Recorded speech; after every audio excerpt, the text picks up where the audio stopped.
Welcome to the League of Legends Champions Spotlight, featuring Shaco, the Demon Jester.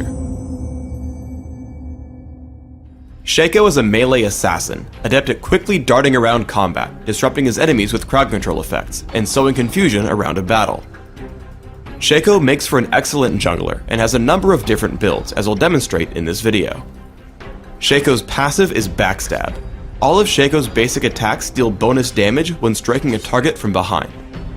Deceive causes Shaco to blink, turning invisible for a short time. If Shaco lands a basic attack a few seconds after using Deceive, it will automatically deal a critical strike for bonus damage.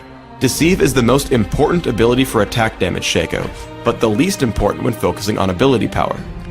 Jack-in-the-Box places an immobile box on the ground, which lasts for a while. After a short time, it turns invisible. Any enemy that walks near an invisible Jack-in-the-Box causes it to wake up, fearing nearby enemies, attacking them, and then quickly dying. Always take Jack-in-the-Box at level 1, maxing it after Deceive for AD Shaco, or first for AP Shaco. 2 Shiv Poison passively causes Shaco's basic attacks to slow enemies. Minions that Shaco attacks also have a chance to miss their attacks while slowed. Shaco may activate 2 Shiv Poison to directly damage and slow target enemy, but this disables the passive slow until it cools back down. Always take 2 Shiv Poison at level 3 and max it after Jack-in-the-Box. Hallucinate is Shaco's ultimate. Upon casting Hallucinate, Shaco creates a clone of himself, dodging all attacks and abilities aimed at him in the process. The Hallucinate clone deals damage just as Shaco would, with one added benefit. When the clone dies, it explodes, dealing significant damage to nearby enemies. I play Shaco as an attack damage focused jungler on Summoner's Rift. Taking a point in Jack-in-the-Box while buying cloth armor and 5 health potions, I rush across the map to set up Jack-in-the-Boxes for my jungle route. Remember that boxes have a fairly long lifespan in stealth, so set up a bunch of them in preparation for the jungle spawns. Stay tuned for the end of the video for the full jungle pattern. Shaco also excels at stealing the enemy's buffs. Many junglers start by killing the ancient golem, which respawns 5 minutes after it's killed. Typically this means it will respawn about 7 minutes into the game. As a result, I plant a Jack-in-the-Box and pull the golem over. I deceive behind to trigger backstab and keep attacking. Note that I move in between attacks in an attempt to trigger more backstab bonuses. Sure enough, the enemy Shaco shows up just as I finish killing it. I deceive away immediately and then drop a Jack-in-the-Box in the path he'll take to follow me. As I make my escape, Shyvana comes down from the top lane to pick me off. I continue to run away as far from her as possible, making sure to jump over the wall when Deceive comes off of cooldown. She follows me, so I try to hide underneath my turret, again dropping a Jack-in-the-Box to block her chase. The enemy Shaco finally makes his way in, so I toss a Shiv at him, he gets feared by my Jack-in-the-Box, and then Jax picks up the kill. Now Shyvana tries to return for the kill, so I deceive to dodge Flame Breath, and then toss in another Shiv when I know she's going down. Thanks to Shaco's elusiveness, I steal the golem and draw 2 enemy champions into their deaths. Upon buying Madrid's Razors and reaching level 6, you can easily solo the dragon. To do this, first use Hallucinate. Attack the dragon with yourself and pull your clone behind it to start gaining backstab bonus damage. Once the dragon is about halfway dead, Deceive in place. The invisibility will cause the dragon to switch to your Hallucinate cloak. Continue attacking it and then use Smite to grab the kill. Shaco has a ton of ganking potential throughout the mid game because he's so slippery. I see Graves fighting near the top lane, so I deceive over the wall and lay a trap in the brush.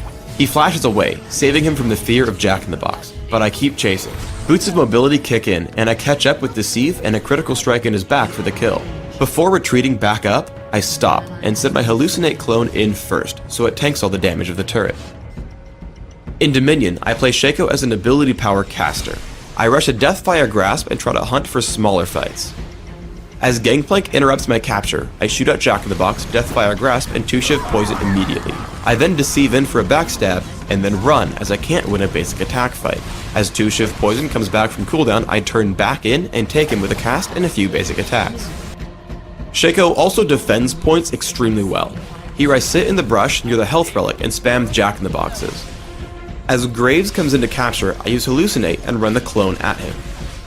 He attacks it, not realizing it's only the clone, as I keep myself hidden in the brush.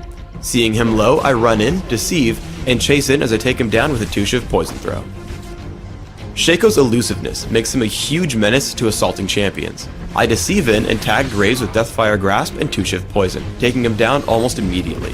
Then Jax heads for me, so I pop Hallucinate and focus him with the clone while I try to escape. Seeing Malzahar try to capture, I deceive over to him, and take him out with just a deceive crit and a throw of 2-shiv poison. Another fight happens over the quarry. As always, I'm very flighty, planting a Jack-in-the-Box to cover my retreat and harassing Malzahar with 2-shiv poison.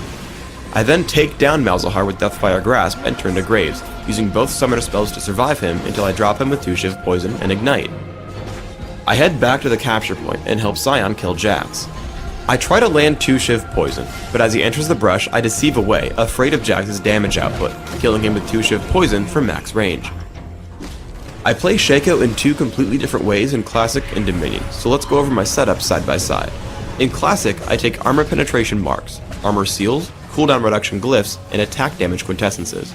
This setup is aimed solely at giving me massive early game damage. In Dominion, I take magic penetration marks, ability power per level seals, ability power per level glyphs, and flat ability power quintessences. This setup is aimed at dealing massive damage late game with 2-shiv poison, Jack-in-the-Box, and hallucinate. My masteries are 21-0-9 in both builds, making sure to take magic penetration in offense for AP Shaco. When jungling, I take Smite and Ignite, while Exhaust and Ignite work great in Dominion. In Classic, I open with a cloth armor and 5 health potions. I rush Wriggle's Lantern and grab Boots of Mobility so that I can clear the jungle quickly and keep ganking. From here, I assess my situation. If I'm doing well, I'll grab Infinity Edge and work toward Trinity Force. If I'm not doing well, I'll grab Phage and consider Hexdrinker for more durability. Eventually, I round out my build by grabbing Guardian Angel and Banshee's Veil in addition to my earlier offensive items. In Dominion, I open with a Cage's Lucky Pick and Boots of Speed, upgrading to Sorcerer's Shoes and Deathfire Grasp. I continue to add damage to my build with Rabadon's Death Cap, Hextech Gunblade, and Morello's Evil Tome. My final item is Guardian Angel, which will often let me escape after death with Deceive and Jack-in-the-Box. Thanks for tuning in to the Shaco Champion Spotlight. Please subscribe to the Riot Games YouTube channel above, and don't forget to thumbs us up just below the video.